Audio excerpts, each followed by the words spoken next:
안녕하세요. 이번 시간에는 고차 방정식에 대한 이야기를 해보려고 하는데요. 최근에 인터넷 뉴스를 보다가 한 기사 제목이 눈에 들어왔습니다.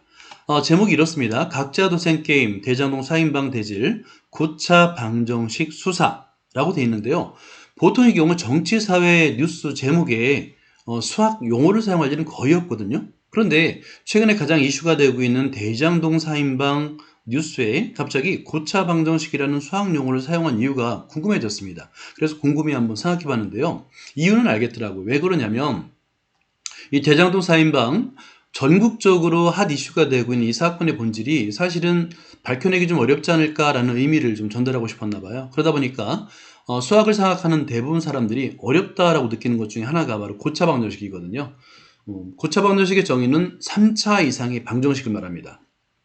그러니까 3차 방정식, 4차 방정식, 5차 방정식의 해를 구하는 거를 고차 방정식의 풀이라고 하는데, 이 고차 방정식처럼 해를 구하기가 어렵다라는 의미를 전달하고 싶었던 것 같아요. 그런데 이런 의문이 들었습니다. 고차 방정식은 정말 풀기 어려울까요?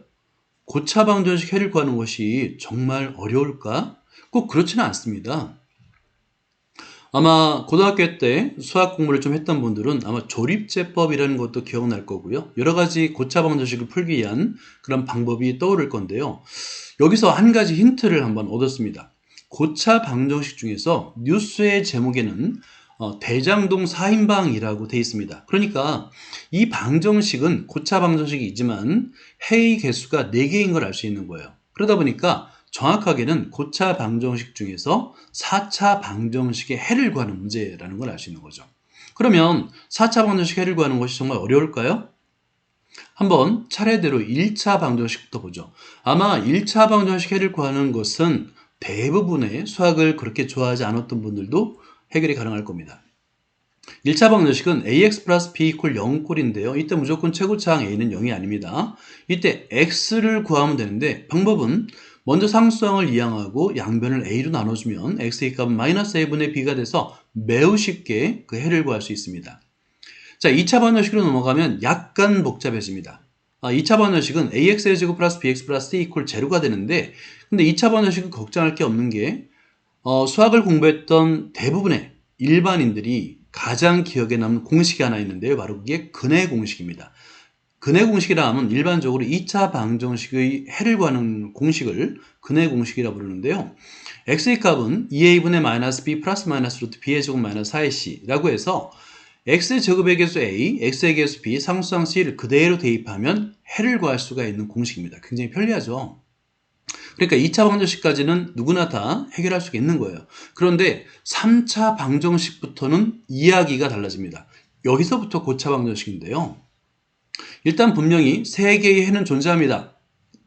그러니까 만약에 사회적인 사건이라고 한다면 3명의 범인은 존재합니다. 라고 해석할 수 있겠죠. 그런데 문제는 오른쪽에 보듯이 근해 공식이 존재함은 알겠는데 그 근해 공식이 너무 복잡합니다. 그러니까 3차 방정식의 근해 공식을 혹시 오른쪽처럼 구할 수 있는데 그 과정이 궁금한 분들은 동영상을 따로 만들어 놨어요. 그래서 근해 공식, 두 번째 3차 방정식의 근해 공식, 이 동영상을 유튜브에서 검색하시면 보실 수가 있습니다. 참고하시고요. 머리가 아프죠? 이래서 고차 방정식은 어렵구나라는 느낌을 받았을 거라고 생각합니다. 자, 이번에 4차 방정식을 볼까요? 4차 방정식은 4명의 범인이 있습니다 라고 해석할 수 있겠죠? 아마도 3차 방정식보다 좀 더 복잡할 것 같은데 그래도 4차 방정식까지는 근해 공식이 있습니다. 하지만 너무 복잡하죠. 보통 사람들은 아마 4차 방정식의 근해 공식을 구경할 기회도 없었을 거예요.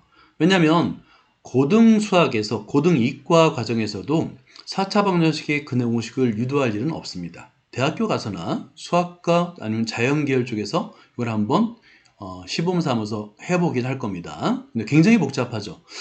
이리해서 고차 방정식은 풀기 어렵다라는 인식을 가지고 있구나 라고 생각하는데요. 근데 여기 반전이 있습니다. 뭐냐면 4차 방정식의 해가 자연수인 경우는 굉장히 간단하다는 겁니다. 그런데 지금 이 대장동 4인방 사건은 4명이잖아요. 그리고 사람이잖아요. 사람의 수를 셀 때 우리는 자연수를 사용합니다. 따라서 그 해는 자연수라는 걸 알 수 있겠죠?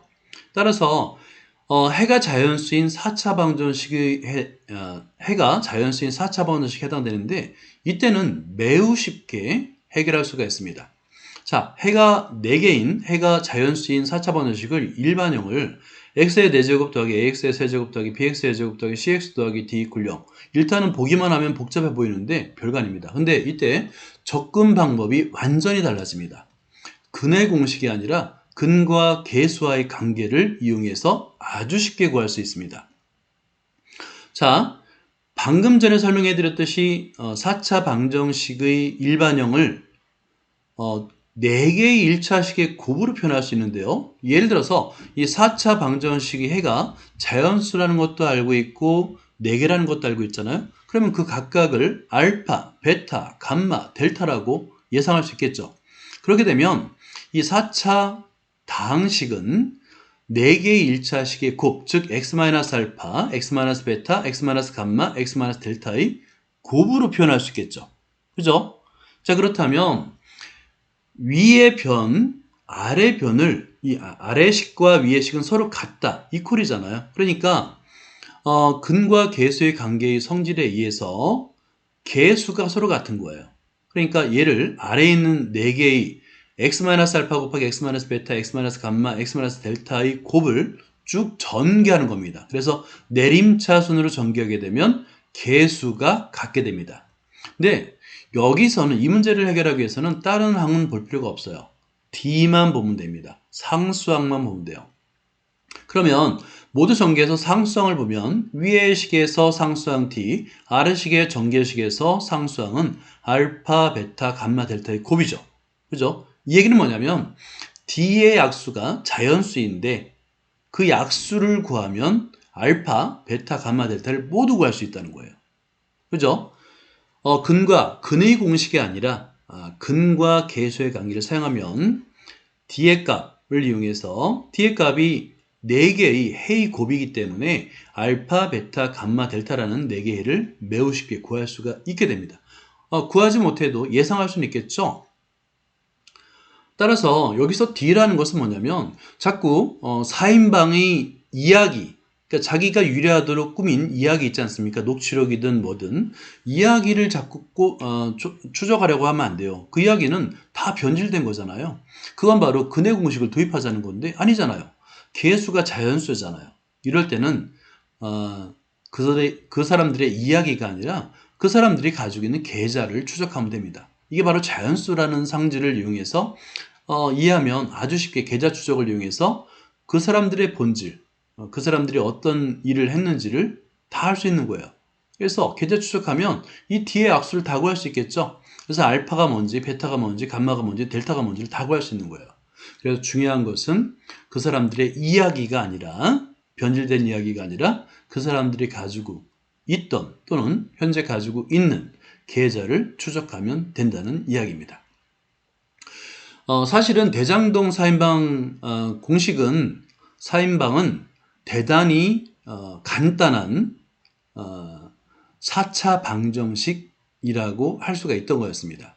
그러니까 고차 방정식이긴 한데 그 해가 자연수라는 것을 알면 그냥 계자 추적만 하면 매우 쉽게 해결할 수 있는 매우 간단한 4차 방정식이었던 것입니다.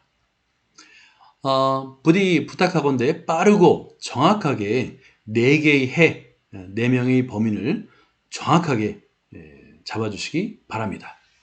여기까지입니다. 감사합니다.